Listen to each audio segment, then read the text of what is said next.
Hi, I'm Dr. Randy Fagin, and welcome to part 3 of our 4-part series on building your daVinci surgery program. If you're catching us midway, I would encourage you to go back and watch sections 1 and 2. Each section tends to build on the ones before it, so it's helpful to watch them in series.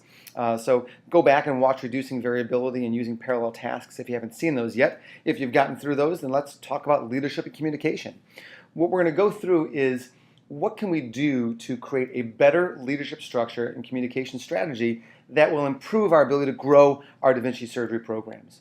So I'm going to break this down into 2 sections. We'll talk about leadership structure first and then communication pathways second. Hospitals believe, and rightfully so, that they do a decent job at creating good leadership structures. I mean, we've got executive teams, we've got OR leadership, we've got nursing managers, we've got all these levels of leadership. We have defined communication pathways of who reports to who. But is this really optimal for caring for patients through a daVinci surgery cycle for our daVinci surgery program? So let's look at just a patient cycle as an example here. So patient enters the hospital, they go through registration, and they end up over in pre-op, and this pre-op nurse is in charge now, so she takes over this patient. She puts in his IV and does his history and puts the name bracelet on him and checks his allergies, and when she's all done with him, he gets picked up by another nurse and brought over to the operating room where that nurse, an anesthesiologist, a surgeon, and a surgical tech are now kind of in charge of his care over here. Surgery's done, everything went great. Patient then moves on to the recovery room where yet another nurse cares for this patient. And what we realize in just this short part of a patient experience is that in these 3 sections, there were 3 different people in charge, if not more. And in between sections, there was really nobody in charge. It's very challenging to actually impact the global care of a patient when you have different leaders in different area and really nobody in charge during the transitions. What's harder is, this is just one patient pathway. Most daVinci rooms are going to do at least 2 procedures per day, so let's multiply this by 2, and then you got 5 days a week. So you have a huge number of times over the course of the week when there's different people in charge, different teams in charge, all these transitions that are happening, and you realize very quickly that we need a better structure in place to impact all of these patients in all of these areas, not just one patient at one particular point in time. So I call this building a house, and this is what I want you all to think about, is we're going to build a house to create the right leadership structure for building our daVinci surgery programs. Our house has 3 levels, just 3. Our first level, our ground floor, is our day-to-day daVinci room. These are the folks that they're on the ground floor. They're living it. They're our front line. That's our nurses, our surgical techs, anesthesia, surgeons. They're doing stuff day-to-day. They're responsible not just for doing stuff, but for hopefully recording or in some way documenting what's gone well or not gone well in that room. Your second floor is your operational oversight group. This is going to be a level of leadership above this, where you've got typically a surgeon leader, you have some nursing manager, maybe the OR manager, maybe a daVinci coordinator. You've got some leadership folks that are looking not just at the actions within a single daVinci room, but they're looking at the entire daVinci program. So every case that happens in every room over the course of an entire week, over the course of an entire month, they're looking at these to see what's consistently going well, what's consistently not going well, what data do we need to actually look at to figure out how we can improve things, not just for one doctor and one operating room on one day with one particular team, but how do we improve it globally for our program. The third floor is our program management team. This is going to be your executives, so you're going to have some administrative driver, somebody in administration who really is the champion for this program. You're going to have some surgeon leadership up here. And the goal of this group is to look at who do we want to be when we grow up? Like, what is this program? Like, are we a program that's dedicated to resident training? Are we a program that's dedicated to training surgeons from around the world? Are we a program that's dedicated to having the best clinical outcomes in the entire Pacific Northwest? Are we a program that is dedicated to having 2 or 3 rock star surgeons that we promote and that we drive cases to because they're the ones that really are the face of our organization? It doesn't matter which one it is. I mean, they're all great goals, but you got to pick one. You got to figure out who you're going to be as a program, because until you do, you can't really make decisions for that program. So program management figures out who this program is going to be, and they create the guiding principles for making decisions. The problem or the question then comes in is, how do these groups communicate? Typically, here's what happens. So a doctor has a good or bad experience in the operating room, and he then communicates to the nurse, says, you know, this shouldn't have happened, or this did happen, or kudos to you, or man, why did this happen again and again? Or he complains to the tech, why didn't you have this when I needed? Or he complains to anesthesia, or maybe the nurse complains to the tech that somebody from pre-op didn't get things ready the way they were supposed to, or maybe something wasn't picked off the pick list. Communication happening down here. And if these folks figure it out, they've got like what, that 1 in 480 chance that we mentioned earlier that they're all going to magically be together again in the future. So when you fix it just amongst these folks, you only fix it for that one day at that one point in time. It doesn't fix it for the whole operating room program, for the whole daVinci program. So you need to have the Operational Oversight Committee do that. Unfortunately, they're not involved in this typically. It's just these folks figuring it out. Or sometimes you get a surgeon that gets all in a huff, so he skips these folks altogether, goes all the way up to program management.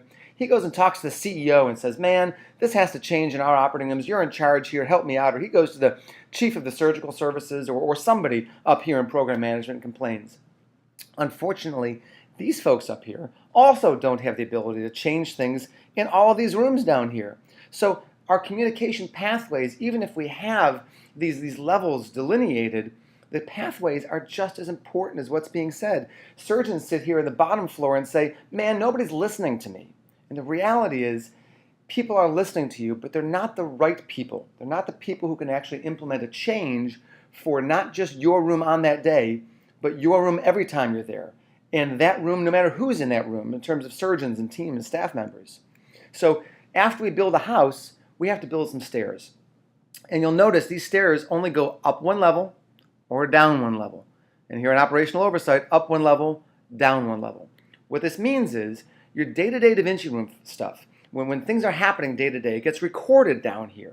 And when it gets recorded, somebody, usually your circulator, your daVinci coordinator, is going to have to walk up one flight of stairs and bring that information to Operational Oversight.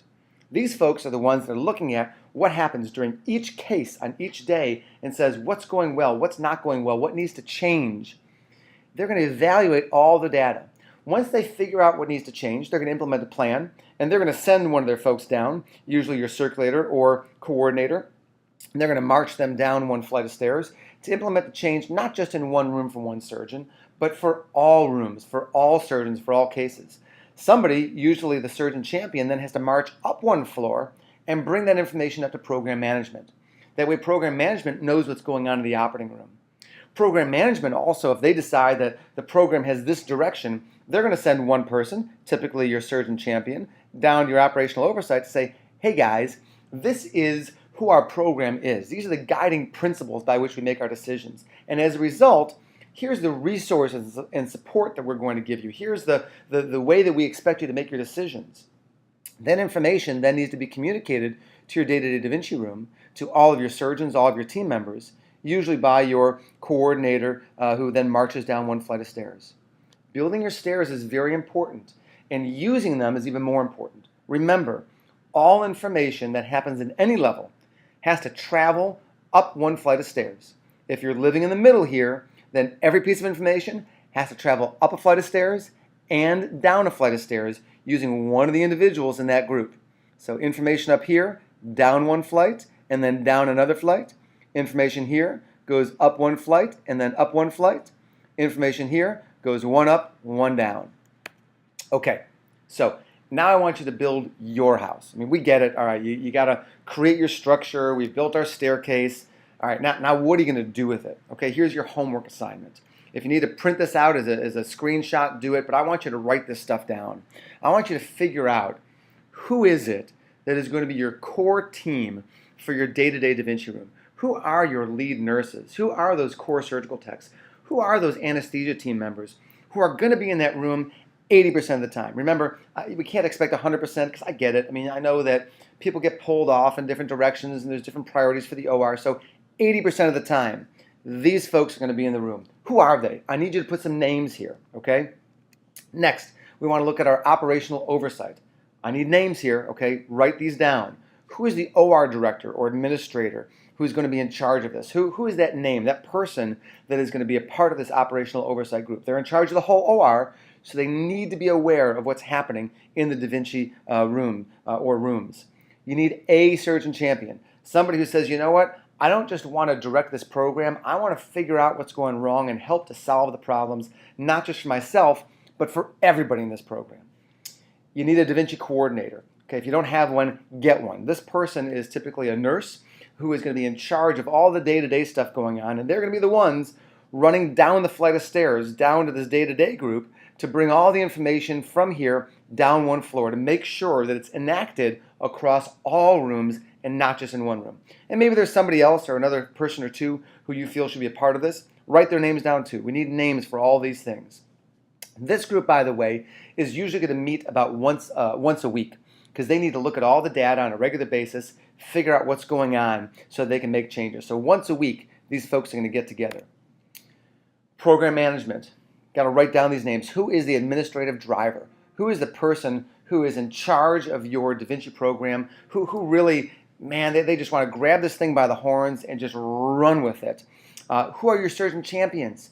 1 or 2 surgeons from each specialty. And the reason I say 1 or 2 is because, yeah, I realize that politically sometimes you can't just have one surgeon from one specialty because the other group in town will get all bent out of shape. So you got to put one from one group, one from another. I get it. That's totally cool.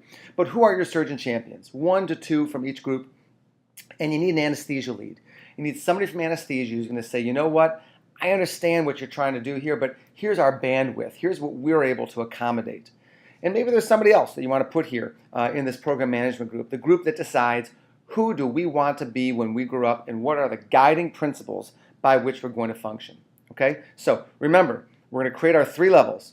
Program management decides who are we going to be when we grow up and what are the guiding principles by which we function. Operational oversight looks over all of your daVinci rooms. They're looking at all the data, all the stuff that's happening regularly, figure out what's going right, what's not going right, how do we implement change. And your day-to-day folks, they're the ones on the ground floor doing it, and they're the ones collecting the data that gets looked at. Remember, everything has to go up a flight or down a flight until there are no more flights to go, okay? So anything that happens down here in day-to-day goes up a flight of stairs, evaluated by operational oversight. That information then travels up another flight of stairs after it's been evaluated, and the information is given to program management. Program management, when they come up with who they want to be when they grow up, what is the important and guiding principles by which our program functions, that information gets sent down 1 flight of stairs to operational oversight. They then use that as their guiding principles for decision making, and they share that information down 1 flight of stairs to day-to-day daVinci room. Operational oversight, they've got 2 staircases, one goes up, one goes down, so whatever information they glean from the data here has to be shared with program management up 1 flight of stairs and shared with day-to-day daVinci room down 1 flight of stairs.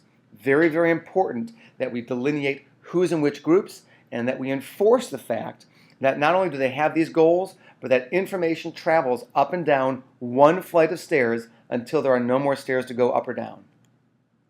All right, so that's leadership and communication. We're going to be moving on next to the performance enhancement cycle, and that'll talk to us about how we can actually implement, how we can take this leadership structure, how we can take this communication pathway, how we can use parallel tasks and reducing variability to actually enhance performance in our daVinci programs.